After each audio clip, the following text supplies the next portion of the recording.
I'm David Lick. I'm with Itasca Waters. We have invited lots of people to come tonight, and we feel comfortable about the number of people that said yes. We've run two of these programs, not quite like this. This is the educational part of it, but we've run a couple of programs on recruiting people to be shoreland advisors. And when I say that, we're doing that through Itasca Waters. And what we're trying to do is we're trying to generate interest in citizens being advisors about shoreland and water in Itasca County. And we've had a pretty good turnout for it. We had a meeting in December and we had a meeting in March. And now what we want to do is we were asked to do some education, because there's some people who feel like they would like to know a little bit more than what's just in this, okay? So Karen Terry, who is going to be the presenter this evening, has agreed from the University of Minnesota Extension to be the person who tries to educate us. And tomorrow morning at 9 o'clock, we'll meet up on Wabana Lake and we'll look at 4 demonstration sites that I think are pretty varied for people to take a look at. The idea behind this is someone from the county could call Itasca Waters or email us and say, hey, look, you know, I've been thinking about changing my shorelands from a golf course lawn for years, but I'd like somebody to just come out and explain to me what they think we could do. We don't expect any of you people to be experts. In fact, you know, we want plumbers and we want insurance agents and we want anybody that wants to participate. So it's not something where you have to know all the vegetation or you have to know exactly how a septic system works. That's not the point of this. The point is that Joe calls and says, hey, I've got this shoreland. I'd just like a little bit of direction as to what I could do. So this person would make an appointment with Itasca Waters through Zach. Zach is our coordinator at Itasca Waters. You're not going to get pestered physically by someone calling you personally at home. That's not going to happen. These people will call Itasca Waters. It will be funneled through us. And then what we're trying to do is get enough advisors throughout the county so geographically it makes sense for somebody to go up to near Nashwauk or maybe to Sand Lake or wherever. And we're starting to get that diverse group of people. And we're also looking for more people that want to participate in this program. So here's what I need to put in your craw before I turn this over to Karen. We don't know if the egg came first or the chicken right now, okay? Here's the truth of this. We started thinking about this 2 years ago. We asked the community what we needed to take on as an advocacy project because we did all the aquatic invasive species stuff for 4 years. We handed that off, and then we went to the community and said, what do you want us to take on next? And resoundingly, it was shoreland, okay? Now, I could go on and on why it's shoreland, but I don't think I need to. I can go on and on anyway, as most of you well know. But the point of this conversation is we came up with this idea to use regular citizens to be the advisors. So if somebody's got a pure golf course lawn, they're welcome to participate in this. We're thinking that by the time they do it, they'll change their golf course lawn to something that's more a little bit ecologically inclined. So it's not an extreme thing. We're not saying, hey, no more beaches. That's not what we're after. What we want to do is we want to try to protect the water quality that we have in this county as we speak. And we got good water quality, but we're trying to get ahead of the game so that we don't have the same situation that's took place in central Minnesota where now the lakes are unswimmable. We want to maintain the quality of water that we have for the economic support that it does for this county. So it's nothing about extreme things. It's only about best management practices. So with that said, I'm going to be quiet, but I've got a couple more things I got to do here. Itasca Waters would like to thank these sponsors of our Shoreland Advisor workshops: the Blandon Foundation, the Bush Foundation, and the We Are Water Minnesota. We Are Water is led by the Minnesota Humanities Center in partnership with these state agencies: Pollution Control, Department of Health, Department of Natural Resources, Department of Agriculture, and the Minnesota Historical Society. We Are Water is funded in part by the National Endowment for the Humanities and with money from the Arts and Cultural Heritage Fund that was created by Minnesota voters on November 4th of 2008. Now again, we're Itasca Waters, and we're the ones that are trying to get this support going. And I want to mention one more thing that I don't know that you saw in the paper yesterday, but it's really, timing is everything with this. Yesterday I'm reading the paper, as I do every day. I drive to get one. I don't want to look at it on the internet. So anyway, I get the paper and I'm looking through this, and there's this bill about legislation for pollinators. Well, the legislature, in their good judgment this year, approved money for people to plant green lawns into pollinator plants. Couldn't fit better with this program. Couldn't fit better. Starting next year, there's going to be money available for people to take their green lawn and do away with it and start putting pollinator plants in there. Hey, they got big roots. That's what we want in these lawns. Green lawns and lakes just don't work well together. They don't take any of the nutrient out, and it ends up in the water. So, again, here I go again. I want to introduce Karen, and then I promise to be quiet. Karen Terry was good enough to come to us and be our Shoreland advisor educator. She's worked as an educator with the University of Minnesota Extension Water Resource Team since 2006. She's got a Bachelor of Science degree in Fisheries and Wildlife and a Master's in Education. Her expertise is natural resources related to water with a specialty in river, geomorphology, ecology, and hydrology. Whether she's working with children or adults, general citizens, local elected or appointed officials, or natural resource professionals, Karen strives to raise awareness and understanding of the relationships between land uses and water quality, quantity, and timing throughout a watershed. Karen provides education primarily through face-to-face workshops, field days, and conferences. She also engages in research to further water resource science. Prior to joining Extension, Karen worked with the Minnesota Department of Natural Resources Stream Habitat Program for 15 years, where she was involved in research determining fish habitat preferences, river habitat modeling, outreach and education, and stream and channel restoration. I'd like to welcome Karen, and it's all yours. Thanks, you guys. I'd like to echo what Dave said about, we really appreciate you guys being here. I am so impressed that, now Dave's left the room, but I am so impressed that Dave and Jan and Brian, that Itasca Waters has been able to reach out to all of you and to generate this interest. For you to come on a beautiful day and volunteer your time to be a part of this, I think is very cool. So I'm so glad you're all here. So my job, like Dave said, I started with Extension in 2006. I did just shoreline education. That's all I did. I worked with landowners to teach them about shorelines and how to restore the shorelines. Then my work evolved to more watershed work and evolved to other things and evolved other things. And now I feel like we've come full circle. Now I'm back to doing shoreline work because it's so important. And we know that there's such a need for it. So that's where you guys come in. Now, if we can get you guys out there, boots on the ground to talk to people, then we can multiply that effort. So that's why I'm excited about this. Okay, so I want to take just a minute. We're not going to go through the whole notebook, but I want to point out that this was part of the agreement with Itasca Waters that we created this notebook. And a lot of the things that I cover in my presentation tonight are in the notebook. I make a lot of mistakes, so I'll admit my first mistake right now is that we have all these as a Google Drive. How many of you are computer wizards? there's some of this out there, right? So all of these documents are on the Google Drive. So if you see this link right here, we forgot to put it in the notebook. So I'll read that off if you want that. We're also going to send an email next week with an evaluation, a survey in it. We'll include that there. So if you don't want to write it down, you don't have to.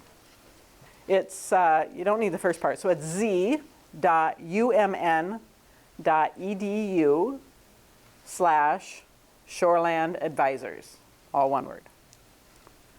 So that will give you access to all these materials. If you want to make extra copies of anything, through the years, we anticipate that we will update these things, add to these things. So you can keep track of what's there. So that's what I have about that. I'll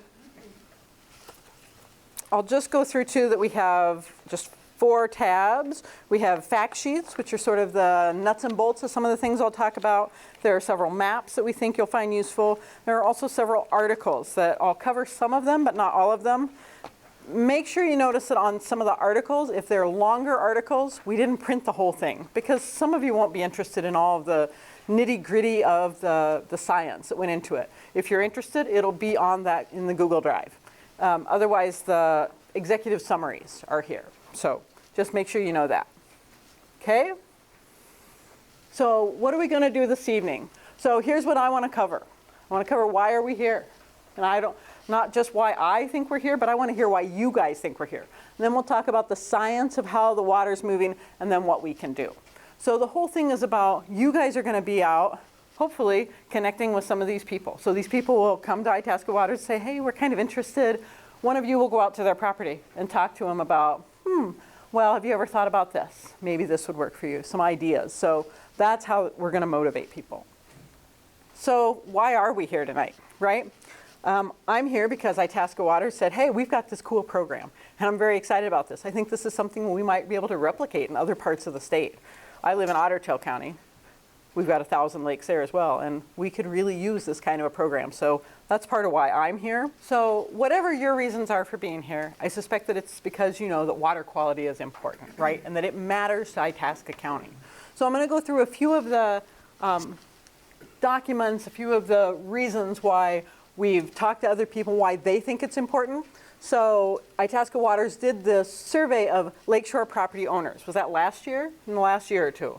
Just recently, yes. Recently. So this is recent data. So they did the survey, asked residents all kinds of questions. Here are the 4 big bullet points, what they took away from that, right? Water quality issues are extremely important. So people are already convinced that we have concerns here, right? 89% of the people said that they have implemented at least one practice on their own property that is good for water quality. So they've changed the way or maintained something that they're doing because it's good for water quality. 89% of the people say, I'm already doing something that I think is good for the lake. They believe that they're partly responsible for water quality, but they also think that the state agencies, local agencies, others are involved too, right? But they own part of that they own part of the responsibility. So they know they're going to have to change something, right? Or they're willing to change something. So this is good news. And that, I like this last point a lot, right? Water quality is important to them, and 50% of them, more than 50% of them wanted more information. That's where you guys come in, right? Because I saw this a lot when I did Shoreland work back in the old days. People loved the idea of it. They wanted to do something. They were all excited. I'd teach them how to do it. We did really detailed workshops about how to do a shoreline restoration, and they'd go home and nothing would happen, right? I'd visit with them again and they're like, yeah, we never got around to it. We didn't know how to start, or we didn't know where to get plants, or they didn't have enough information. They didn't have a contact person to be able to reach out and say, I've hit a barrier here. How do I get over this barrier to make my project happen? So that's part of what you guys can help with. So we know people want more information. Another thing was, this was done in 2003. Some of you have maybe seen this. So before that, there was a study done in Maine, the state of Maine, where they identified that there's a connection between water clarity and property values. So Bemidji State University, some researchers there said, we're going to recreate that survey, that study here, and see if we get the same results. And they sort of did, right? So they said, they looked at mean clarity. So that's not water quality, just how clear the water is. How clear the water is makes a difference in how much people are willing to pay for that property. So if we change the mean clarity by 1 meter, so what's that? This deep, right? If the clarity of the water increases, our property value goes up on Big Sandy Lake. I use Pokegama, right? So if we change it if our water clarity gets better by 1 meter, then it changes our price per foot of shoreline by $29.53. If it decreases, if the water clarity decreases by a meter, our property value decreases by $36.29. So we know this, right? If you're going to go buy a house And you could buy the same house on a lake that is green and mucky, or a lake that is crystal clear. If you're going to pay the same money for it, what would you do, right? We're willing to pay for that water clarity. So we know that it has that value. So if you multiply it out for all of Pokegama Lake, you see if the water clarity increases, it's almost $5 million difference, right? And if it decreases, it's $6 million. This is real money. Think about your tax base then, what happens to that? So from an economic standpoint, it makes a big difference. And we also know that the same study showed that buyers are willing to pay more for properties that are more manicured, more urbanized. So they're willing to pay more money for the properties that are in turn doing more harm to the water clarity of the lake. So it's a disconnect, right? They're just not getting that. So we want people to understand that what they do on their own properties affects the water clarity and the water quality. And if it affects that, it affects their value of their property. Does that make sense? So it's important. These are big dollars. It makes a big difference. Okay, so this was another one that was done right here in Itasca County, looked at the economic assessment of the value of lakes and lake water quality in Itasca County. Showed a lot of the same kind of things, but when we looked at the data, the summary of that was that the economic value generated is equal to 12% of the county market earnings. So it's a huge percentage of the budget. I'm not very good at the financial terms. It's a big percentage of the money in this county, right? 12%. So it's important that we protect that. Like Dave said, the water clarity, the water quality in this county is good. And so we're working to make sure that we keep it that way. Because if the water quality goes down, property values go down, our quality of life goes down, right? Fishing goes down, how much we enjoy our properties goes down. So we want to make sure that we protect that. And then the other part of that study said that they looked at, they took a hypothetical scenario and said, what would happen? How much would you be willing to pay to make sure that the water clarity or the water quality stays at this level, or to prevent a decrease in it? And the dollar they came up with was $10 million per year across the county that people were willing to pay. So that would be, I think the way they worded it was, if you would pay more on your utility bill, how much more would you be willing to pay? And what they came up with was about $10 million per year. So we know that people already understand that this is an important issue. So these are things that I think when you go out meeting with people, I used to get this a lot. I'd go out and I'd meet, someone would invite me out to their property to talk about a shoreline project. And one spouse would say, I really want to restore the shoreline. And the other spouse would say, no, no, no. It looks weedy, it looks messy, I like it mowed and manicured. And I would say, this isn't for me to decide, right? You guys have to figure this out. So once you figure it out, you can call me back. But there's that, you can't argue with that perception. I can't tell them, you can't say that it looks weedy. It's beautiful. You know, you could have that argument all day. If they think it looks weedy, it does. But some people, if they don't like the look of it, they still understand it in terms of the economics and protecting the water quality. So you can convince them to make a change based on those values, even if you can't convince them that it's beautiful. So people have different values, and we can't change that. Okay, so something else that I've been exploring a little bit in my work, and that's the difference between traditional thinking, right? This, then that, and systems thinking. So think of your body, right? Our bodies are systems. If something gets thrown out of balance, there's some adjustment somewhere else to that. It's the same in ecosystems. So we know that a lake is an ecosystem, a watershed is an ecosystem, a river system is an ecosystem. So when we start tugging on one thing, it affects something else.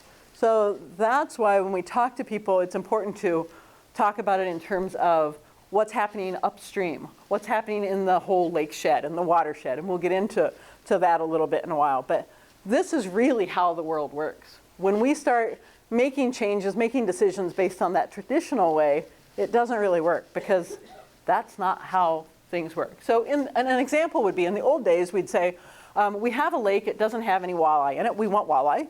We get some walleye fingerlings and we dump them in, now we have walleye. Well, it doesn't really work that way, right? I mean, if you want to create a pool that has walleye in it, that works. But if you want to create a sustainable system where walleye are going to spawn and have more walleye that will grow big and you can fish them out, it doesn't work that way because there are so many other variables.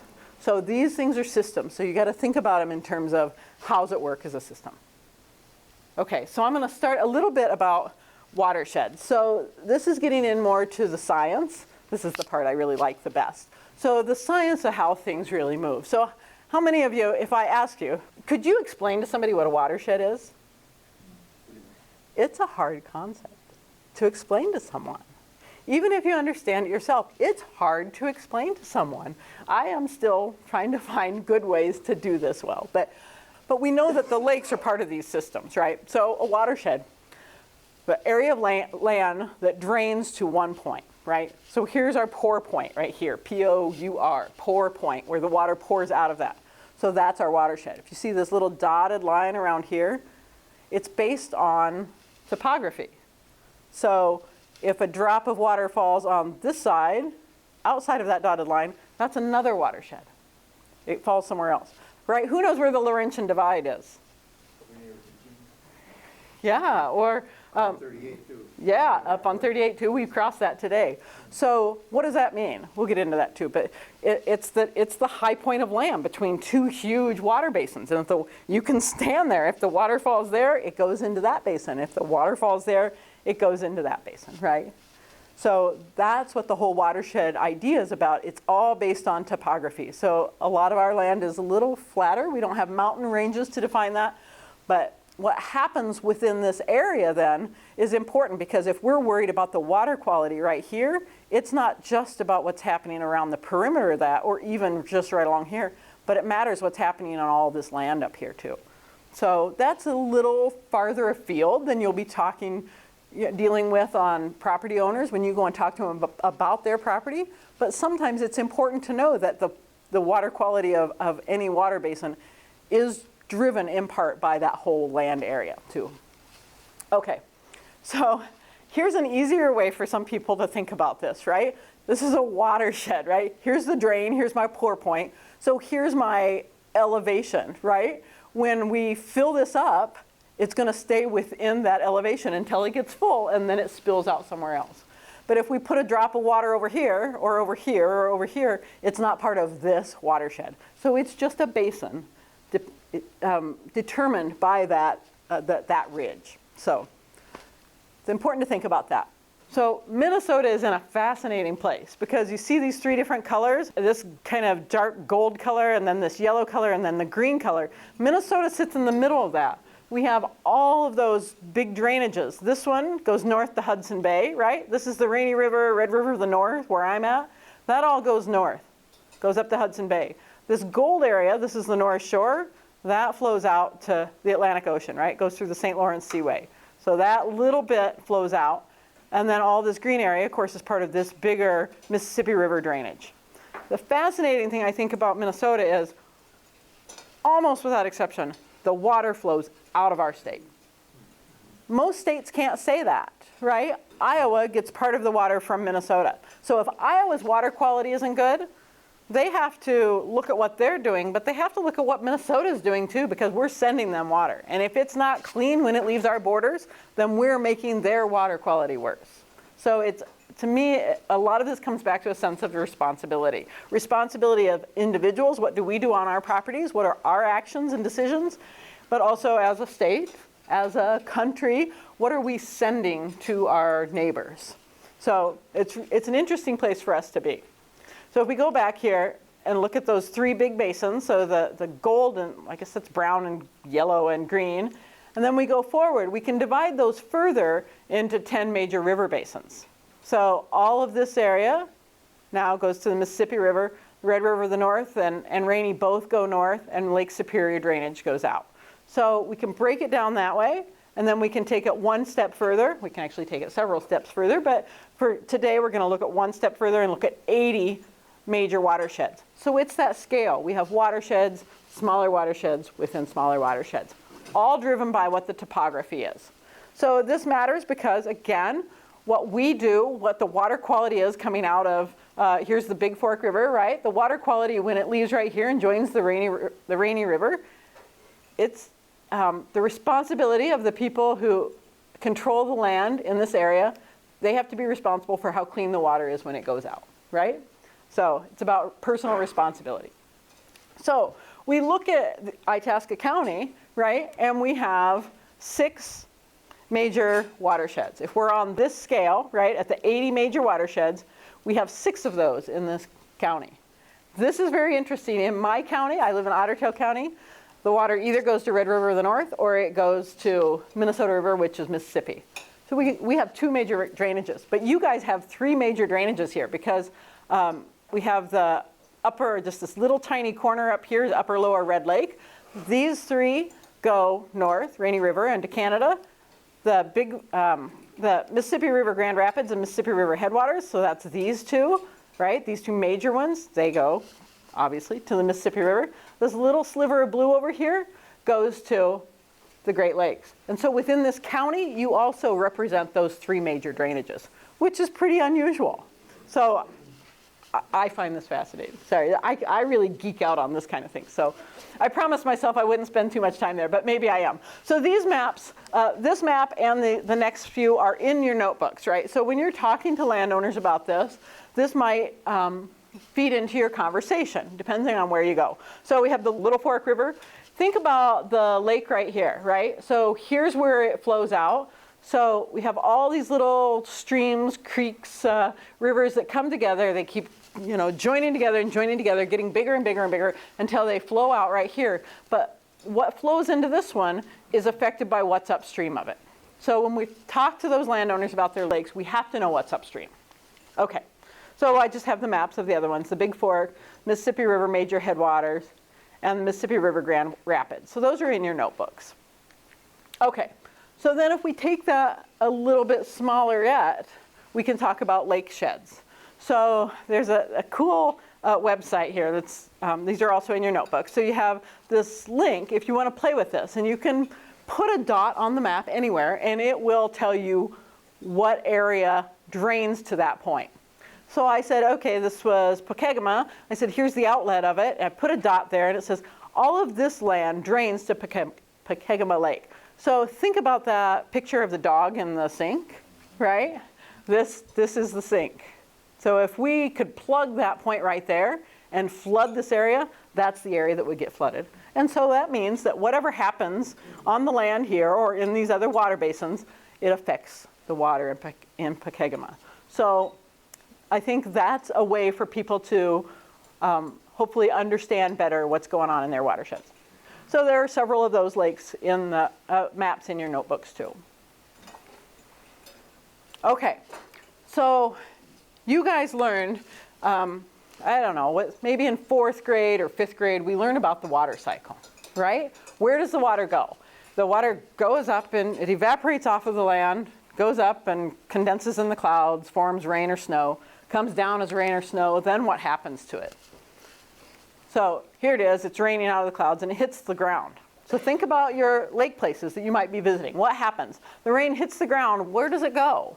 Some of it's going to run off over the surface of the land. It's going to go stay on top until it gets into the lake, the river, a wetland. Some of it soaks into the ground. Some of it goes in very shallow into, just a few feet down. Some of it goes really deep where we have our groundwater. How many of you have a private well, your own well? A lot of you. Where's that water come from?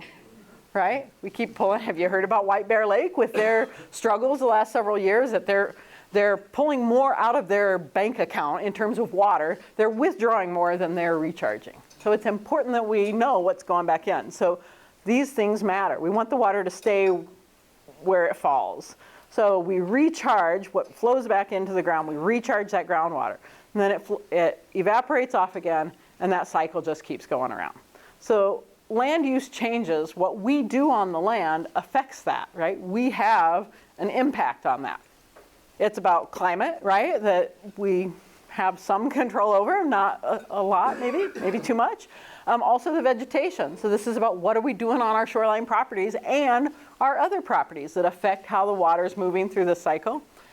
What type of soil do we have? Is the soil healthy? There's a lot of talk nowadays about healthy soil initiatives for ag land mostly, that if we have healthy soil, it's much better for water quality because it absorbs that water and it doesn't run off so fast. And then the topography of things. Steeper land, water flows faster. So that water cycle figures into how much impact we have on what's happening. So if we look at development and think about the lake places that you might be dealing with here, if we have these 4 different scenarios. So in the first scenario, no development, right? This was before we developed the land at all. So the study that was done estimated that 40% of the water that falls on that place, 40% of it would evaporate off, 10% of it goes across the ground as runoff, and then 25% goes to shallow infiltration and 25% to deep infiltration. So 50% of it's soaking into the ground because there's no development there. Then we change that. If we build just a little bit, right, what do we call this? 10 to 20% impervious surface. You know that word? Like impervious is hard, right? Water doesn't soak in. The roof of our house, the roads, parking lots, those are impervious surfaces. So the water can't soak in, it's going to go somewhere else. So if we increase our impervious surface from 0 to 10 to 20%, we see a shift in that. Evaporation changes a little bit, but our runoff doubles, right? Because the water that used to soak into the ground is going to go somewhere else. And we have a little bit less infiltration, okay? Then we look at increasing the impervious surface further and then really increasing it, right? So here we're looking at a city, but we have individual lake properties as a property that are sort of on this scale where everything is hard and armored. There's nowhere for water to soak in. We're looking at this kind of a situation. So we've changed those numbers quite a bit. So by the time we go from this number 1 to no impervious surface at all to this one, we see the evapotranspiration hasn't changed a lot. We've gone from 40% to 30%, but we've got 55% of the water is running off because it can't soak into the ground, right? So it's going to run off. And then we have very little soaking into the ground, right? So there's our groundwater recharge. We've changed this. So the point of this really is we're having an impact on how the water moves through systems. Before we were here, the water was moving its way. Now we're here, the water is moving a different way. So that's not horrible news, but it's important, right? Okay, so if we think about this in terms of lakefront, if we have an undeveloped lakefront, right, where they all started out this way, then we have very light development, right? Maybe we have just a cabin, or if we have really intense development, where does the water soak into the ground on this site, right? There's no place for it to go. So where's that water going to go? Every bit as important of where the water goes is what goes with it. So here we're going to color code these. This first one is runoff volume and infiltration. How much water moves off of the site? That's our first arrow. And the second one is phosphorus inputs. How much phosphorus is getting in? Phosphorus typically sticks to soil particles. So if soil is moving, dirt is moving, it's going to carry phosphorus with it. What happens if we add phosphorus to the lake? It grows. It grows. We get algae. Yeah. We give it excess nutrients, and then it throws the system's thinking, throws it out of balance. What we know is that it doesn't take very much phosphorus to create a big response, right? So we know that if we want to keep our water quality good, like it is in Itasca County, we've got to keep the phosphorus out. Because it's usually, in almost all systems in Minnesota lakes, it's the limiting factor, right? So if we added nitrogen, we don't get that much of a response because that's not the limiting factor. The thing that's keeping the algae from growing is that phosphorus. So we give it a little phosphorus and it goes, yay, and it goes crazy. And then we have all kinds of trouble. Third one here is sediment inputs. How much dirt is actually moving? So here's our baseline, right? We have this undeveloped, we just said this is our baseline amount coming off, right? So if we have this little bit of development, we don't really change how much runoff volume because we haven't added a lot of impervious surface. There's still a lot of area for the water to soak into the ground. And look at these trees as well. Trees intercept a huge amount of water, right? If it's raining, right, assuming we have good leaf cover, when the rain falls, that tree is intercepting it. The water never even gets to the ground. So the trees are helping here, right? So phosphorus inputs really hasn't changed a lot. Sediment inputs, the estimate was that increased by 4 times. 4 times the sediment in this scenario versus this one. But what do you think happened over here? Hard to say. Hard to say, you think so? Not really that hard to say, right? We had the runoff volume increased by 5 times. Again, look at this. Where is the water gonna soak in here? This is like gravel or riprap over here. Here we have a little bit of grass, but this is the access point. There are cases where in our lawns, because that's our access, where we're walking on it a lot, maybe driving on it, it just gets compacted almost to concrete because it's pounded on all the time. And so there's probably not a whole lot soaking in even here. So we see that runoff volume increased by 5 times, the phosphorus 6 times, sediment by 18 times. What happens when we add sediment to the lake? Clarity goes down. What do we know about when clarity goes down? Price goes down. And our desire to be there. The aesthetic goes down, so we don't want to be there anymore because it's just not our idea of what a lake should look like. So we want to keep that clarity. We want to be able to see deep into the lake, which means we got to keep the sediment out. We also want to keep the algae out, which means we got to keep that phosphorus out. Okay. There are some of these for the lakes that I could find. These are maps that go from 1975, or graphs that go from 75 to 2008 that show the clarity. So this one is Pokegama and this one's Turtle. And it shows how deep you can see down into the lake. So here, the farther down here it comes, the better. So this is 5 feet. So theirs is getting better on Turtle Lake. It's a meters, 5 meters. Oh, thank you. Yes, it is a meter. Thank you. So you can see that, there's always going to be variation, right? Because of what day they sample, right? They're going to go out and collect data and collect data and collect data, but there's going to be natural variability in that. But over time, you want to look at the trends of what's happening because it is an indicator on if we are doing things right or doing things wrong. So if we have these long-term trends, then it starts giving us information as to if we're doing a good job or not. And so I don't know if you know about, how many of you are citizen monitors for lakes or rivers? Got a few. Good job. So their pollution control agency right now is actually begging for people to sign up as volunteers to be, I know you're already doing a volunteer program, I'm not trying to compete with you, but they have people who go out throughout the warm weather, open water season and measure water clarity and report that to them so that they can have this kind of data. So if you're interested in that, we could talk more about that. Okay, so again, right, we want to keep the phosphorus out of the lake so they don't look like this. Because this is not the kind of place we want to go swimming with the grandkids, right? Not the place we want to put the boat in. In a lot of Minnesota, this is what the lakes look like. This is their standard. This is what they've just gotten used to. But that's not the case here, and we don't want to go there. So we want to keep the phosphorus out. How are we going to do that? We want to take this scenario. How can we make it function hydrologically more like this? So, this would be a natural lake system. How do we mitigate for the impacts we're having? We're not going to get rid of all of our houses and our roads and our driveways and our churches, right? We're not going to get rid of those things. How do we mitigate for those impacts that we have? So really what it comes down to, in large part, we need to slow the water down so it's not rushing off of our properties and into the water and carrying stuff with it, right? That's the thing. You have all that water moving and moving faster, and it picks up a bunch of stuff with it that we don't want in the lake or river. So we want to slow the water down, hold it on the landscape, let it soak in. We want to create spaces for the water to soak in, and then we can use plants to take up some of that. Trees, but also all kinds of plants, and I'm going to make a push here for native plants. Okay, so here's just an example of what we want to do when we're looking at the water hitting the surface here. We don't want it to go into the lake, so what are we going to do? We're going to look for ways to intercept that runoff before it reaches the lake. How do we move that water somewhere else, right? This is doable.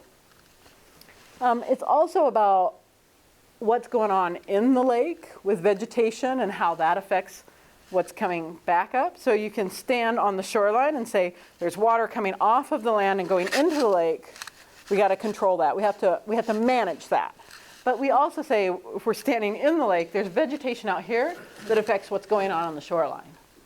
In a couple of ways, right? It affects the fish because it's habitat. We hear a lot of people who want to clear out their aquatic vegetation. Okay, there are rules about what you can clear out and what you can't clear out, but we know that these fish depend on that too. So if everyone clears out the vegetation, then we start having decreases in fishing, and the system, right, systems thinking, the system starts falling apart because those aquatic plants are part of this system. So it's important to think about where we remove them and how we remove them. And it's about the food web when we're thinking of fish, right? The big fish eat the smaller fish, which eat the tiny fish, which eat the invertebrates. And each one of these things has different habitat needs at different points in their life cycle, right? The big fish might need shallow, marshy habitat to spawn in, might need really deep water, quiet water to overwinter in, might need rocky habitat. They need different things at different points of their life cycle. So if we remove plants, if we change the system by what we do on our shorelines, then we throw this web out of kilter. Okay. So the other thing about aquatic plants is that they break up the waves. So if we, in some cases, certainly not always true, but in some cases if we have eroding shoreline, it's because we've lost the aquatic plants. So look at that. So here are the waves coming in. So I'm in the water, right? The waves are coming in. It's windy, the waves are coming in, and they're slamming into the shore if there's no vegetation there. But if there's vegetation there, the waves are coming in, and it's just like us, right? If I walk across my mowed lawn, easy peasy, right? But if I'm walking through waist-high, thick grass, it's a little bit harder, right? It's resistance. It takes you more to walk through that. It's the same way with the water. So if the waves are coming in and going through waves, it breaks that energy up. It's a physics thing. You break that energy up. So here in this schematic, I can't take credit for this drawing, but here you can see there are bigger waves, and as they go through the vegetation, they become smaller waves. So when it hits the shoreline, the energy's gone, or at least diminished, right? So we have less energy hitting the banks, we have less erosion. That erosion, in turn, if we have a eroding bank, we have sediment and phosphorus going into the lake. See how these things are connected. So we always want to protect that shoreline from any erosion. Not the best picture in the world, but if you look close, we've got these big white caps out here, and then we have they've cleared vegetation here for their access for their boat, which is legal, right? So they've removed that, but they've left a lot of vegetation. There's not much vegetation back here, but look at the waves out here, and look at how calm the water is back here. Because those waves can't come through this vegetation. So aquatic vegetation is not always very popular. People don't want it in front of their properties in a lot of cases, but it's important. So I'd like for you to carry that message forward. Okay, so if you go out and you get called out to this property, and the landowner says, I don't know, how am I doing? Am I doing okay at protecting the lake? Well, right, in my own property, I would say there are things that I could do better, right? And so in every property, there are going to be things that could be done better. But you would go out here and give them some advice. If they just came to you and said, what can I do here? What do you guys think? What would you tell them? Stop mowing. Stop mowing. All right. Who said that? I love that answer. All right. But maybe, right, they're not going to stop mowing all the way up around their house, but maybe they could stop mowing some strip along the lake, right? What else? Don't fertilize. Yes, good answers. Don't fertilize. If we fertilize to make the lake green and that goes into the lake, aren't we making the lake green, right? It's fertilizer. The fertilizer doesn't change its job from here to here. It's the same job. Okay, so there are some other things, and I put this in there to get you thinking about what those things are, and we'll move into exploring some of those. So the roof of the house, this is where most of the impervious surface is. So what's coming off of the roof of that house could make its way into the lake. So how do we stop that? Now here it's a pretty gradual slope, right? So it's not like it's rushing off of their lawn, but we could find ways to capture some of the water that's coming off that roof and hold it up there, hold it closer to the house, right? What would that be? And we'll look at some of these closer later, but they'd be rain barrels, right? Some of you are pretty young, right? So it would be like your great-grandparents or your great-great-grandparents, but like my grandparents had rain barrels because water was a hot commodity. It was not so, a lot of times they were out at the pumping water. It was a lot of work. They were hauling water in buckets, right? Okay, maybe that was my great-grandparents, but I'm not that old. But But it is, sorry, it is sort of a change in the way we value water, because now we turn on the tap, we have all the water we want, we don't value it as much. And so if it all runs off, who cares? But we'd like to change that thinking back a little bit to saving it closer to the house. You can use that water if you catch it in a rain barrel. So if you have a downspout, we'll do this closer, more detail later, but if you have a downspout right here coming off of your house and draining off maybe this part of the roof, you can put a rain barrel right there, catch that water. That much water that you catch in your barrel won't flow into the lake. It's a win, right? Yeah. How about rain gardens? There, that's another really good answer. Rain gardens. How many people know what a rain garden is?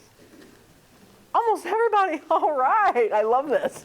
So I'll talk about those a little bit too, but it's the same sort of idea, right? So again, if you had, say, a downspout coming off of this corner of the house, you know, this little flower bed right here could easily be made into a rain garden, right? They're not appropriate for every spot, but there are good resources. I have a few resources on the back counter there. One of them is the Rain Garden Handbook. Excellent book. There's a link for that in your resources. So anyway, so there are ways that you would be able to, and we'll go through these practices now in more detail, but those are the kind of things that you could help them think through as options. Yeah. So did everybody hear his question? What are the sources of phosphorus? And then if it gets in the water, do we ever get rid of it? So if you have a lake that has a lot of flow through, you have a river going through and there's a lot of exchange of water, then it changes more quickly. But a lot of phosphorus gets in the lake and it settles to the bottom, gets in our sediment in the bottom, and it stays there. But once it gets sort of locked in the bottom, then it's not creating as much algae either. So that's a good thing until it gets stirred up. When it gets stirred up, then it's up in suspension and then it creates algae again. But the sources of it are pretty much all vegetation. So this gets to things that we want to keep out of the lake, right? I'll go over this later too, but it's about, where do your grass clippings go? Grass clippings, leaves, anything Yeah. that's organic that Yeah. goes down can add phosphorus to water. Right, yeah.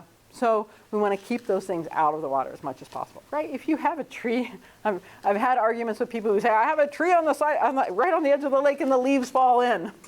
No, you can't catch those, right? Some of them are going to go in, but because of our management of our own properties, where we have those impervious surfaces, we mow our grass and it goes onto the driveway and then the rain comes, or maybe we sweep it off and it ends up in the lake. We want to stop that. We want to make sure that those kind of things don't go into the lake. Sewage effluent has quite a bit of phosphorus. Yes, so it's our septic systems, right? Which Itasca County is doing a good job on, right? Or Wabana Township is, right? And so we're going to work on the other townships. This is a big deal. If our septic systems are not in compliance and they're leaking and getting into the water, it's a huge impact. So we want to make sure those are all up to speed. For many years, I've been trying to get landscapers to stop putting in riprap and start putting in natural shorelines. And I get the same answer from many of them. Why would I learn a new way to do it when I have jobs lined up for years doing it the old way that I know how to do it? Well, I mean, it's sort of hard to argue with that, right? They have to want to do it for a value reason, not for an economic reason, because they're making money hand over fist the way it is. But if you can switch their value and say, but if you do it this way, it's better for the resource, then you can gain some ground. But you can't do it on just trying to convince them to learn something new. But yeah, we use French drains too in driveways, right? If we have water standing, like you're saying, you have a skating rink. I have some folks in Fergus Falls who just put one in because their driveway was becoming a skating rink. So they put in a French drain, angled the outlet of it downslope toward the lake. There was a spot that was ideal for a rain garden, put the rain garden in there. So they ran it off through the French drain, off their driveway into the rain garden. If the rain garden were to ever fill up in a big event, it would overflow. That water would go to the lake. I mean, at some point, you can't hold all the water, but there are things that you can do to hold the majority of it. And we know that that first flush of rain is the one that moves the most pollutants because, you know, if it hasn't rained for a few weeks, there's lots of stuff that gets deposited on sidewalks, driveways, roadways, and then when you get that rain, it starts flushing it off. But if it keeps raining for 3 days, it's already flushed off. So you want to catch that first flush of rain. All right, so let's go on. I want to put in a plug here for native plants. Vegetation is going to help if it's native vegetation or not native vegetation, it's better, right? I always push for native vegetation because it has a lot of benefits that non-native vegetation just doesn't have. So one of them is this, right? Our insects, the pollinators, the butterflies, they are adapted to certain kinds of plants, right? So this is a milkweed. We know that monarchs are dependent on milkweeds, right? If we don't have milkweeds, we don't have monarchs. So we need to have some of these. And so native plants are part of the solution. So when we talk about doing rain gardens, shoreland buffers, other kind of plantings, think about how do we get native plants into that. So here are some of those benefits. They have, Dave talked about this, they have those great root systems because they go down a long way. I have a graphic here in a minute. So again, I don't have a bullet for that, but they deter the erosion. So when the water is coming in this way, hitting the shore this way, and you have deep roots, deep-rooted plants, it holds it in place, right? It resists that erosion. And then the water's flowing down off of your property. Those deep roots also create pore spaces in the soil, and the water flows down, right? So it helps that way. Native plants are adapted to our climate, right? They can take our toughest winters. They pull the pollutants out of water, which, to be fair, non-native plants do this as well. They also provide that wildlife habitat. Those animals, the insects, other things are looking for specific things. So we have a lot of cultivars of things. So I'm a big native plant person. I won't go on too much longer about it. But so say, how many of you have a blazing star in your property, right? Have you planted any blazing stars or black-eyed Susans in your gardens, right? A lot of times we have native black-eyed Susans, we have native blazing stars, but we also have, the landscaping industry, the nursery industry has created lots of cultivars of those. And what the science shows is that there are documented cases where the cultivars do not provide what's needed by the wildlife.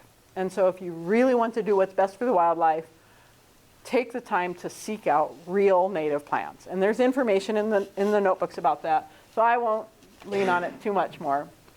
Here's the graphic of it, though. Have any of you seen this graphic? I see this all the time. A few of you have. So these are all native plants, except if I can even hold this steady enough.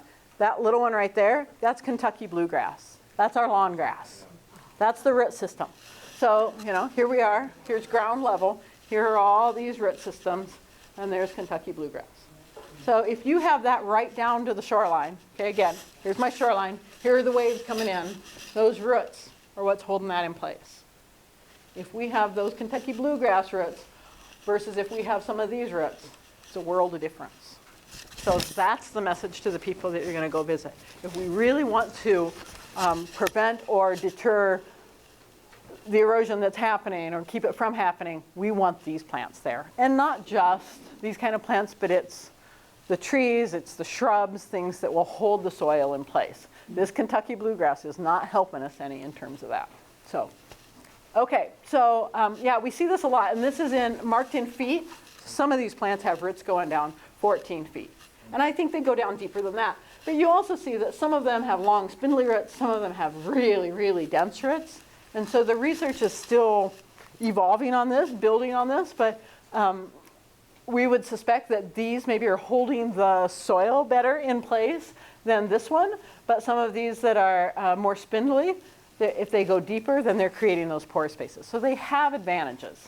Okay, just some pictures of different native plants, right? Some blazing stars, we have several kinds of blazing stars. This is bergamot. I always think it looks like a bad purple wig, but that's bergamot. We have lots of cultivars of these, right? And black-eyed Susan. So these are native plants that we pay money to have cultivars of them. Why not have the native ones? So if you want to, on your own properties, or if you want to encourage someone else to use native plants, there are reputable growers, and there are links for that in the notebook. There are growers that are, this is what they specialize in. So you can go to them and you say, I'm going to plant a rain garden, and it's full sun, and my soil is this, and I want plants that are only this tall. You can tell them the conditions that you have and what you desire, and they will say, here are the plants that are native to your area that will work in that site. They will tell you what those are. They will provide them. It's pretty easy. So you don't have to know all those things. They know that for you. So we can work with connecting you there. Okay. So I'm going to go into some of the practices that we've touched on already, most of them a little bit, but shoreland buffers. How many of you have a buffer or know about a buffer on a place? Do you know what this means? Kind of know, yeah? How many of you heard about, not so much up here, right? Again, I live in the Red River Valley where there's a lot of intensive agriculture. How many of you heard about the state law that passed 2 years ago, I think, requiring all farmland to have buffers on lakes, rivers, ditches? There are exceptions. This was a very big deal in the state of Minnesota, and it was not received with open arms, right? It was a big deal. It wasn't brought up right, but it gets at the issue of we're all part of the problem. We can all be part of the solution. So it's the buffers that we have required ag producers or rural landowners to do the same thing that we are asking people to do on their lake shores. It's not required on lake shores. And the farmer said, why not? So what's the answer? Why wasn't it? Why isn't it required on lake shores? I'm not sure why. Fewer votes. Yeah, I think these are all part of the answer, right? But the reason that I've heard stated from the people making the rules say that, well, you know, this lawn over here behind, it is vegetated. And so we are requiring them to have vegetation on the buffer. And so they're counting Kentucky bluegrass, mowed however short, they're counting that as vegetation. So they say they are buffered. So it's sort of, you know, about your definition of what counts as a buffer, and they're counting that. Okay, so here you can see a crew of people out doing a shoreland buffer project. So what is a shoreland buffer? Just an area of along the shoreline that you plant to hopefully native vegetation, right? But some kind of vegetation so that, again, that water running off of the roof of the building, running off of the driveway over here, running down the slope, this buffer helps slow that water down. You slow it down, it soaks in a little bit, right? Because it's about speed. So I work a lot in rivers. When that water's moving fast, it has a lot of power, a lot of energy. But when you slow it down, it loses its energy, right? Same sort of thing here. If you can slow that water down, even if it still eventually comes through and ends up in the lake, at least we've slowed that down. And in slowing it down, we take out some of the pollutants, we take out some of the water, some of it's soaking in, some of it's getting taken up by those plants.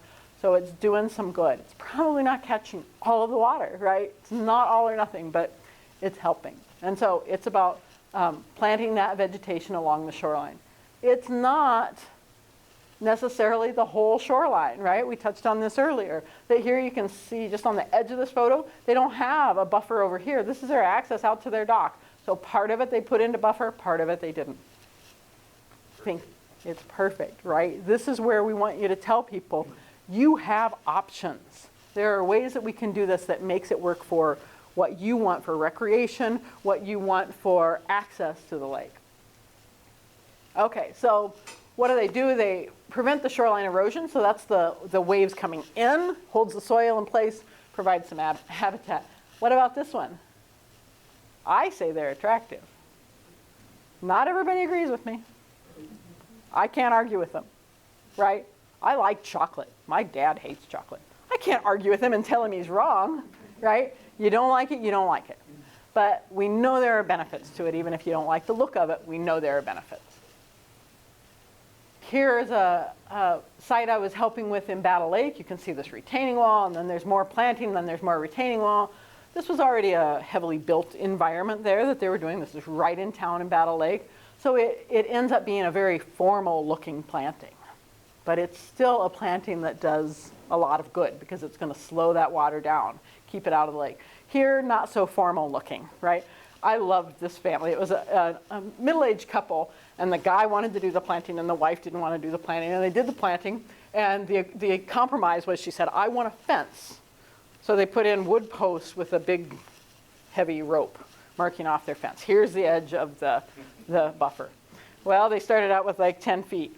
Next time I visit, they're The fence has been moved back, the buffer's gotten wider, and the fence has gotten moved back again, the buffer's gotten wider. And so he sort of wore her down, or she sort of learned to love the look of it. But I mean, it's a different look than a lot of people would be comfortable with. And here's their access to the dock, right? So they're walking through that long grass. Not everybody wants that, but people have options. It doesn't have to look like this. It doesn't have to look like this. There are ways that we can do it that fit what people's what their wishes are for their own property. So I think that's a really important message when you meet with people, to be able to say, what do you want it to look like? Okay, how many people have ice push around here? Does that ever happen? Yeah. Think about, we all hate it, right? We hate ice push. Why is that? Takes your beach away, yeah. And it looks kind of rough, right? Doesn't look very tidy. But think about the water coming off of this property. Is it going to get into the lake? Right? It's sort of a natural barrier to the water flowing off of the land into the lake. But the fact is, a lot of people don't like them. But I mean, you can work with people. This is another option to say, let's leave those in place and use that as a barrier to the water flowing off. Not the whole shoreline, right?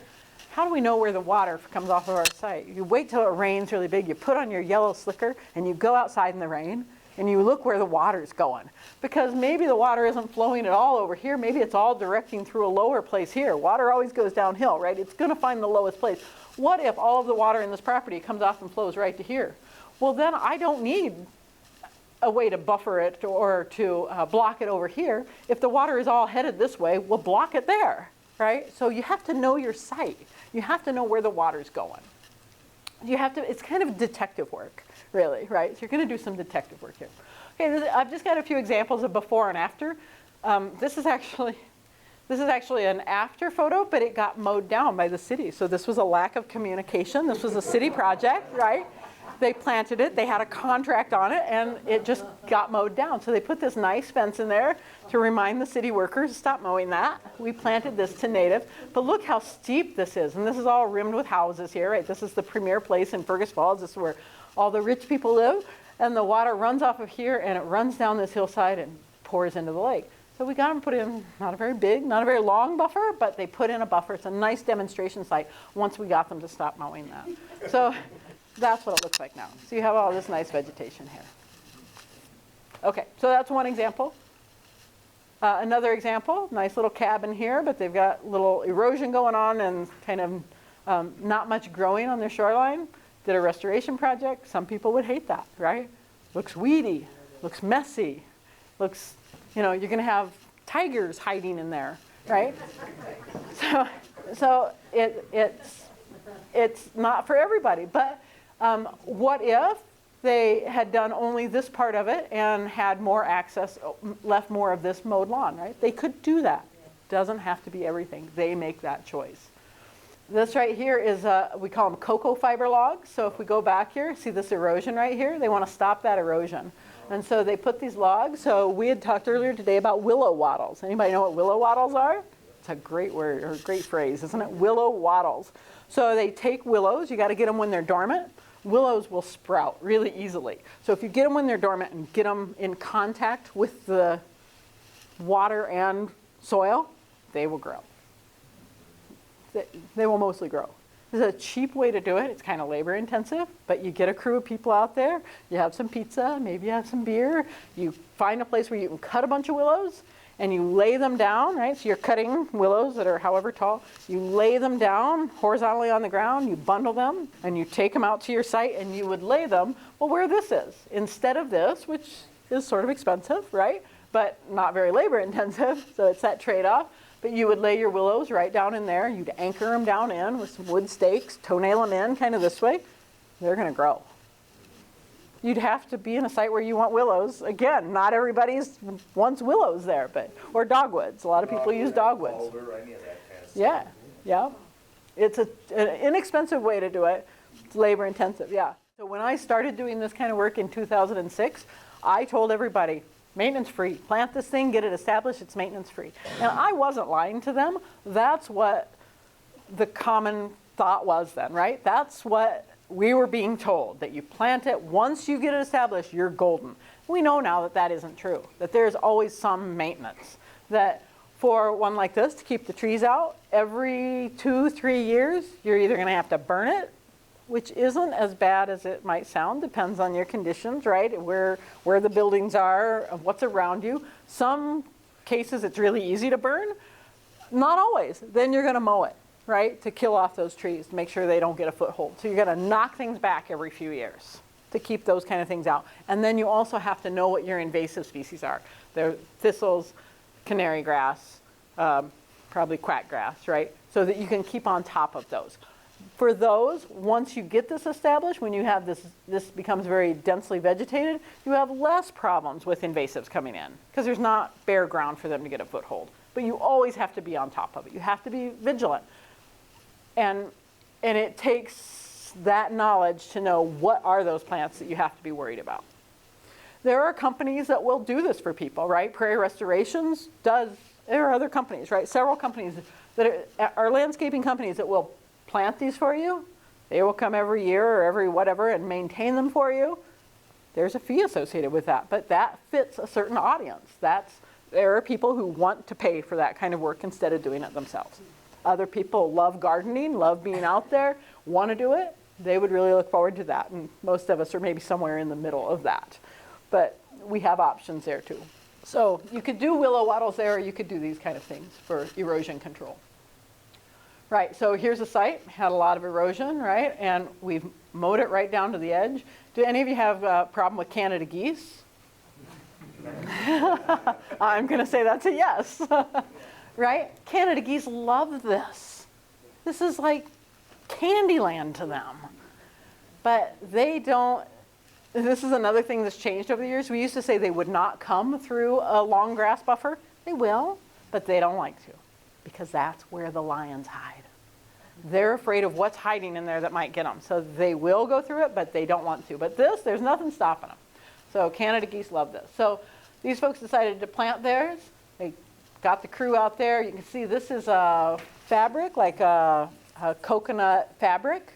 I really recommend the ones that don't have the plastic in it because people tell you that the plastic breaks down, but it doesn't. Or it hasn't in my lifetime so far. But back here they're using mulch. Mulch is cheaper, right? Sometimes you can get mulch for free, but if you put mulch here and you get some wave action, it's all going to wash away. So we use this closer to the water, mulch farther from the water, get a crew of people out there and you plant your plants. A few years later it looks like this. Here you can see those cocoa logs where they've tucked it in along this edge. So what happens then is they hold that soil, the waves come in, the waves always have some sediment with it from the lake bottom, and the waves bring that in, and it fills in there, and then you have places for more plants to grow. So you're sort of building your shoreline out. So the plants will actually, sometimes we plant right into those logs, but oftentimes if you just put them there, the plants will move out to them and over them. And what it'll look like a few years later. Not everybody's favorite look, right? But it's what these people wanted. There are just the logs and the blankets. So there you can see a little bit better that fiber blanket they're putting on and those cocoa logs to hold that. Here we have a tree that's eroding away. They're going to try and save that tree by anchoring that in there. Okay, here's a good example of one where these people thought about it. These were recent new empty nesters. The kids were gone. They had a couple of dogs, but they said, hey, life's changing. We don't need so much beach anymore. We're going to change the way we do things. They put a rain garden in up here. You see where this retaining block is here? They have a huge rain garden here. And then they planted natives for a buffer here. Planted natives for a buffer that goes way over here. And then right here, this is their access to the lake. And this right here is for the dogs to access the lake. I'm not sure how they were going to train the dogs to only access the lake there. But they didn't want the dogs running through their planting. So this was where the dogs were going to go. That maybe worked. But think about, these people thought about how do we use the lake? What do we want it to look like? What do we want to achieve? What works for us? Off here out of the picture, they have a pathway going through this buffer because they have a swing in the tree and they wanted to be able to access their tree. So they have a pathway through the middle of their buffer going to the swing. It's custom to their property and to their wishes. So very doable. Okay, so shoreland planting zones. Think about when you're out on these properties, what kind of moisture you have, right? So we have obviously the aquatic, right? What's underwater? We have the upland, clearly, what's high and dry. Some sites have sort of intermediate where it's sort of marshy, transition-y, kind of swampy. right?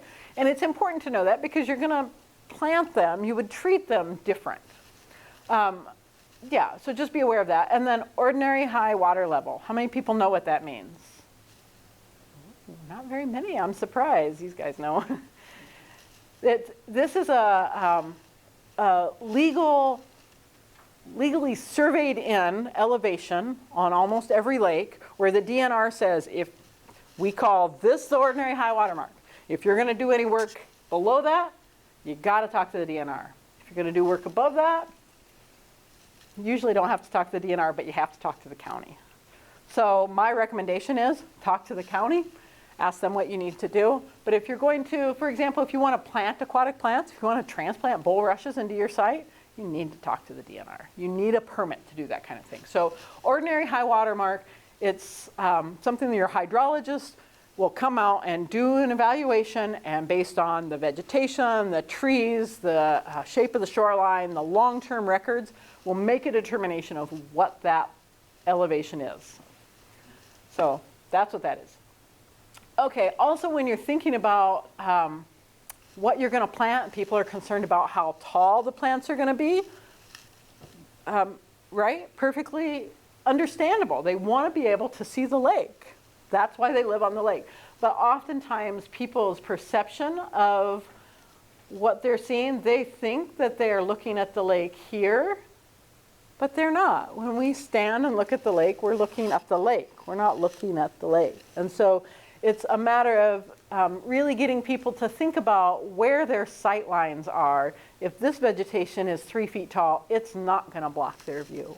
So being realistic about, have your yardstick out there and say, okay, stand on your deck. Is that in the way? To help them think about what they could really plant there. Okay, this is just about ordinary high water mark. And again, here's a line of the average water level, the record low water level.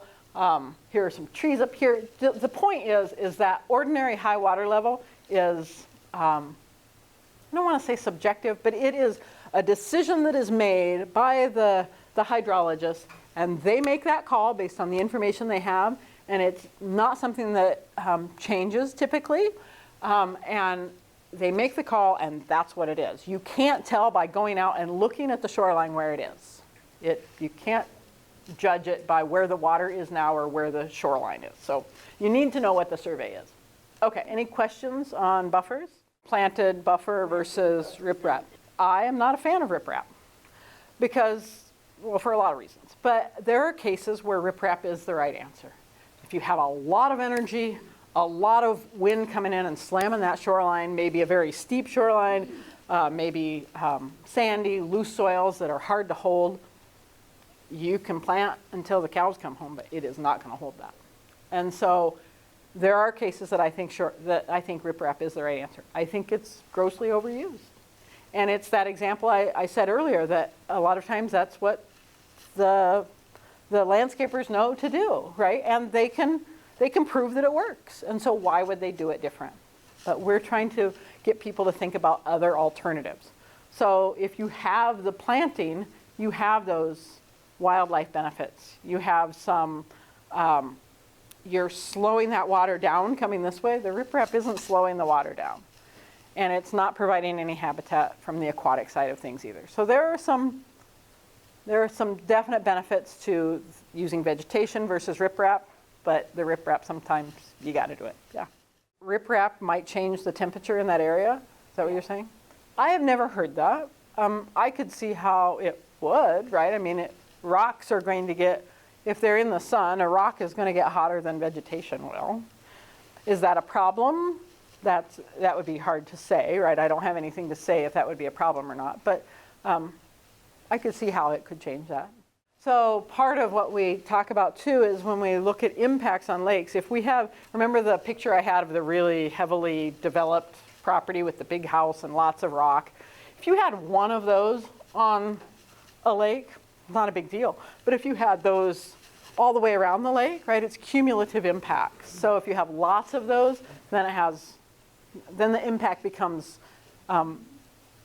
big enough to have to matter. It becomes an impact.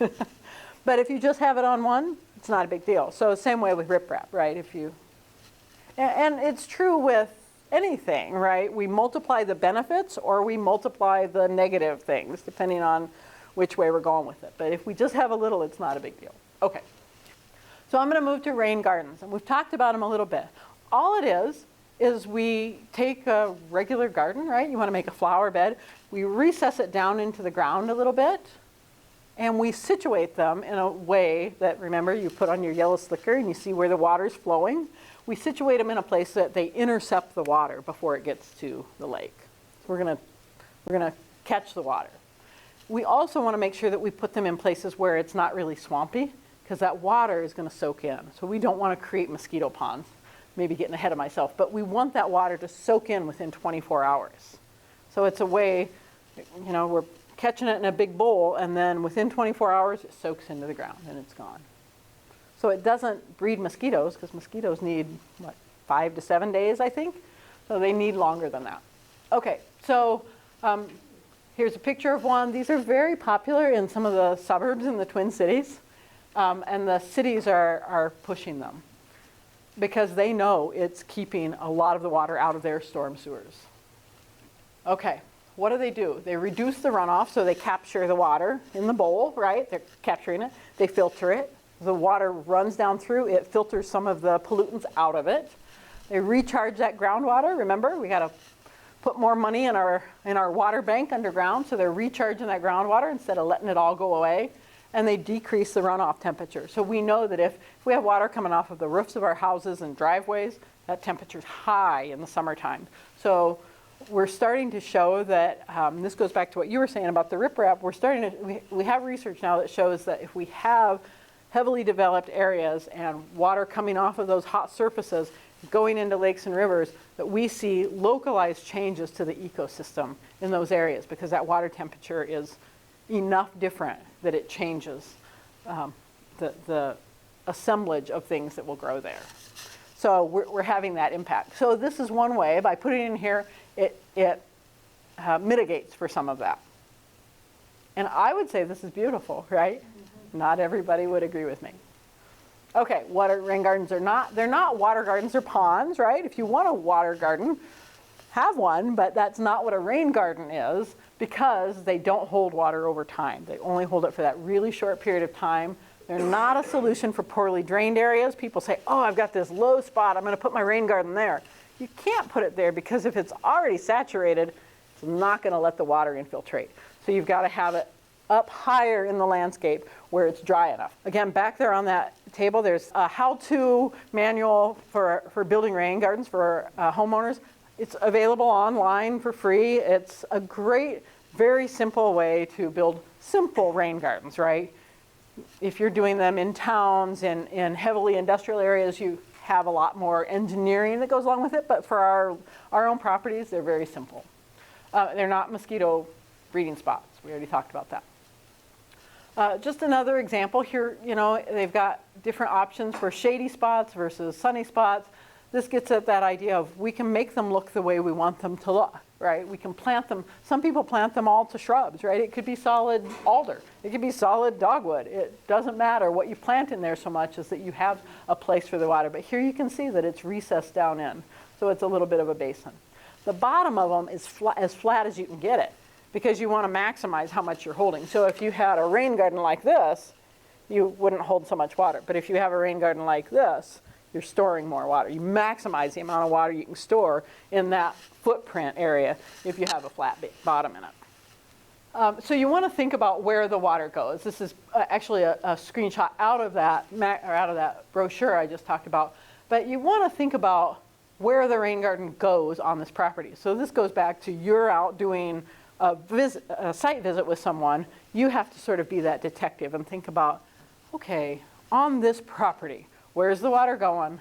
Where might a rain garden go, right? You have to have a downspout or some way, you know, there has to be a stream of water coming to it when it rains, right? If no water is flowing over here and you put your rain garden here, water doesn't get to it, what have you accomplished? You have to capture the rain. You also want to think about what area you're draining because it helps you decide what size the rain garden will be. So you can calculate X number of square feet to X number of square feet of rain garden. Okay, There's that beautiful manual. It really is really well done. It was done in Wisconsin. I wish we'd done it in Minnesota, but we didn't. Okay, so we got to give credit to our neighbors, right? So here's the question, right? Do rain gardens work? People say, it's just the newest fad. It doesn't really work. But this research is getting old, right? This is 2004, but this showed that it worked. So what happened? This was in Burnsville. Yeah, city of Burnsville. They had 2 residential streets. They were about the same. So they had, at the end of the streets, the water was draining down this way. At the end of the streets, they had storm drains, and they could measure the storm drains, and they found 2 neighborhoods that were very similar. The amount of water coming off of these 2 was similar. One of them, they built rain gardens. The other one, they didn't build rain gardens. Then they waited for it to rain. And on June 8th of 2004, they had a 1.44 inch rainfall in 9 hours. This is what happened. So these black bars, this shows the rain. 6 p.m. it started raining, then it quit. Where are we at? 8 p.m., 9 a.m., I don't know where we are. Starts raining again, and then it kind of quits, then it rains some more, okay? So that's what's happening with the rain. This blue line, these are the control neighborhood, right? This is where we didn't put any rain garden. So it started raining, this is what, so they're at the end of the streets now, measuring what's coming out of the storm drain. Measuring over here with no rain gardens, measuring over here with rain gardens. And this is what they find. When it rains, no rain gardens, whew, lots of water coming out of there. Stops raining, rains again, lots of water coming out of there, right? It totally follows this pattern. When it rains, it all washes off. Cause and effect, right? Hits the ground, comes out the storm drain. This little red line, this is with the rain gardens. It rained, we get bleep, then it quit, and then it rained, bleep, bleep, bleep, bleep, bleep, bleep. Tiny little amount. So at the end of the road, they're down here measuring what's coming out. Lots of water coming out over here. Not very much coming out over here. We know that works, right? Significantly. How significantly? 82% difference. We've captured most of that water. So we know they work. Okay. This is a rain garden we put in Fergus Falls, I think in 2009. I still get a lot of comments about, they like to call this Karen's weed bed. I think this thing is stunning. Other people, not so much. You got to roll with it, right? But it drains. This is the Salvation Army over here, and there's a residential area. It drains this little area, and then there's a culvert. There's a road here. There's a culvert comes under the road. So there's also a culvert here going out, goes under this road and goes right into the Otter Tail River. So before the rain garden, whatever flowed off of here came through that culvert under the road, went right out here and went right to the river. So we intercepted it. We put in this rain garden, and we did it with volunteer labor. The city came and dug it for us. Think about, too, with shoreland buffers and with this is all city parkland. This is an area that it's a big park. They mow the whole thing. No one is playing in this part of the park, right? All of the play area is up the hill. So this is area now they don't have to mow anymore. How many of you love to mow grass? Yes, I hear you. My mother loved to mow grass too. I do not. And so this is a way that we can mow less lawn and we can capture some of the stuff. So what are we capturing? We're capturing a lot of phosphorus, a lot of those pollutants. But look, the first time it rained, I ran, so we had just planted it. These plants hadn't grown up yet. They were little bitty plants, and it rained, and I was horrified because I went out to check our rain garden, and I was picking up all of this litter that had flowed through that culvert and into our rain garden. I thought, my God, this is a huge failure. And then I thought, wait a minute. Yeah, it's not in the river. It's not in the river, right? And so we really build them to catch those nutrients, not to collect litter. But the fact is that, in your yards, this isn't going to be a problem, right? But in an urban setting, the fact is you're going to have some litter in them. So that's another maintenance issue, right? That you're going to have to occasionally go out and pick that stuff up, but it kept it out of the river. Those are pictures from that rain garden. Who can say that isn't beautiful? Lots of butterflies, lots of insects of all kinds in there, right? It's fabulous. And to be fair, for the first year, it didn't drain very well. When they were building it, because it's this big, they're using heavy equipment, and they weren't supposed to drive on the bottom of this where we're making it really flat because we don't want to compact it. We want that to be as loose as it can be so that it infiltrates well.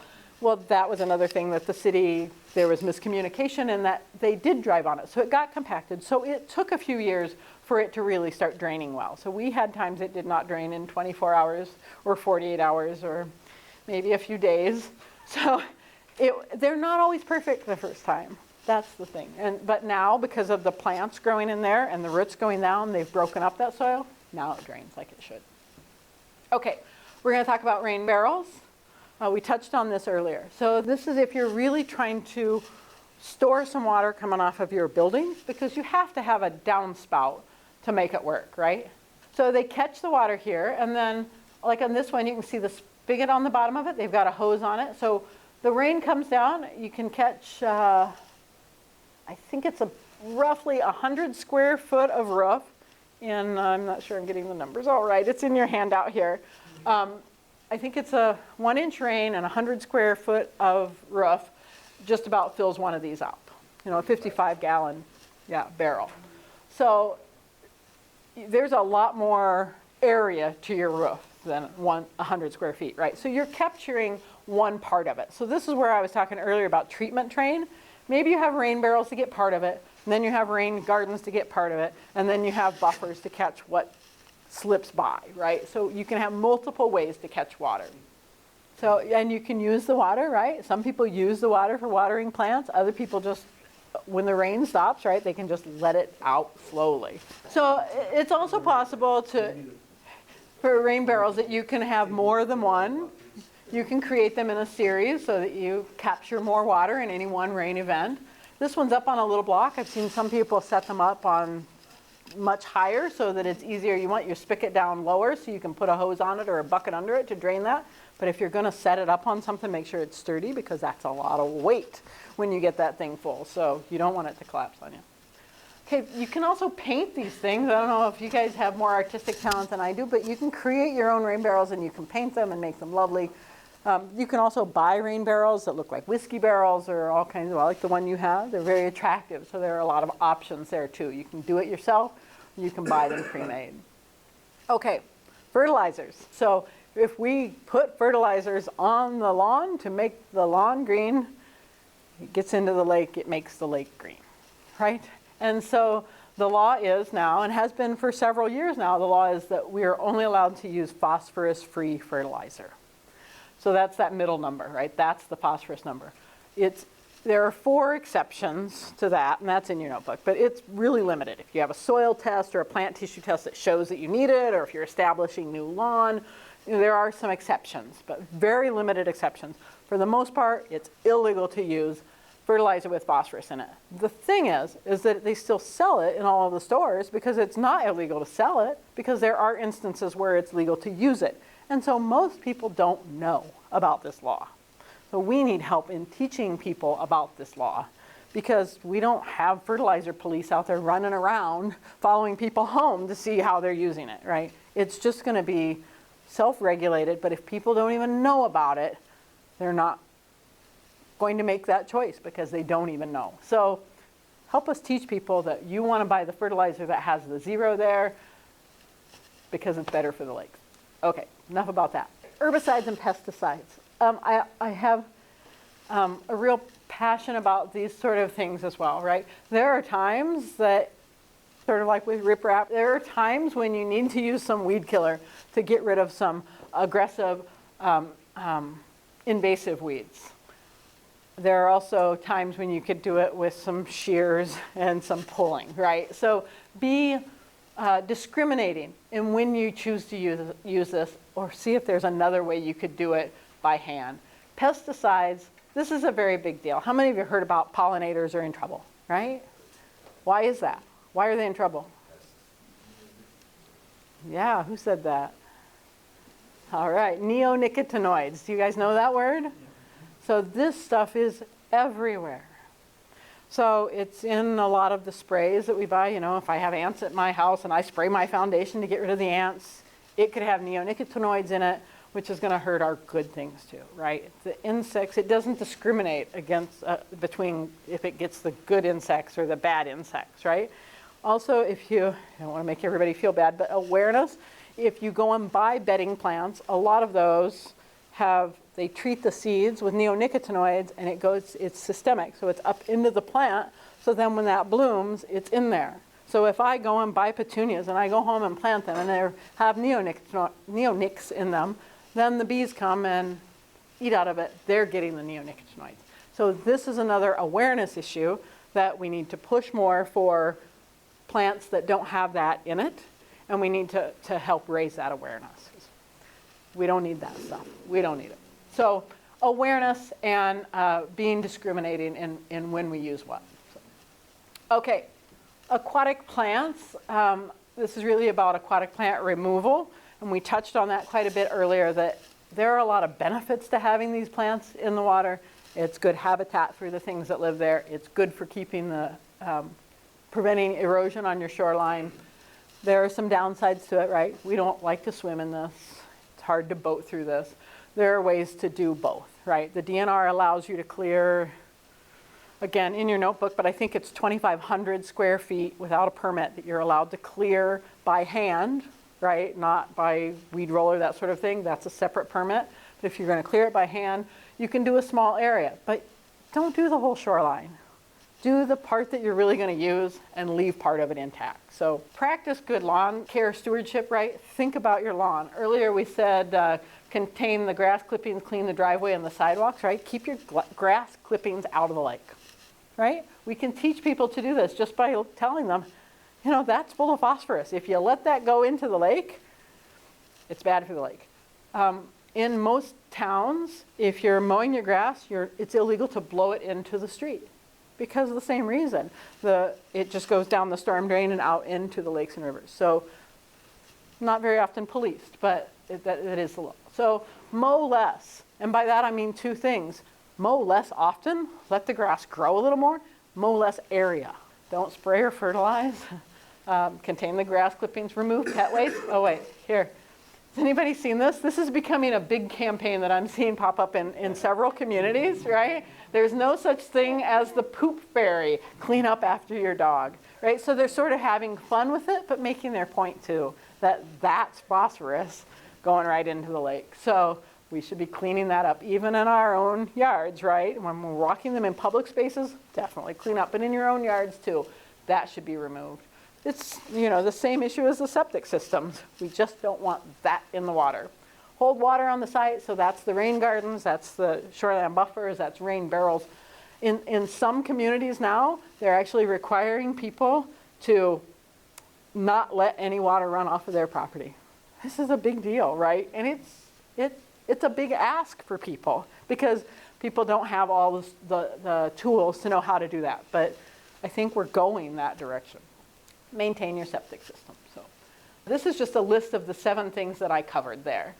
That's all the material I have for you. So we really appreciate you guys being here.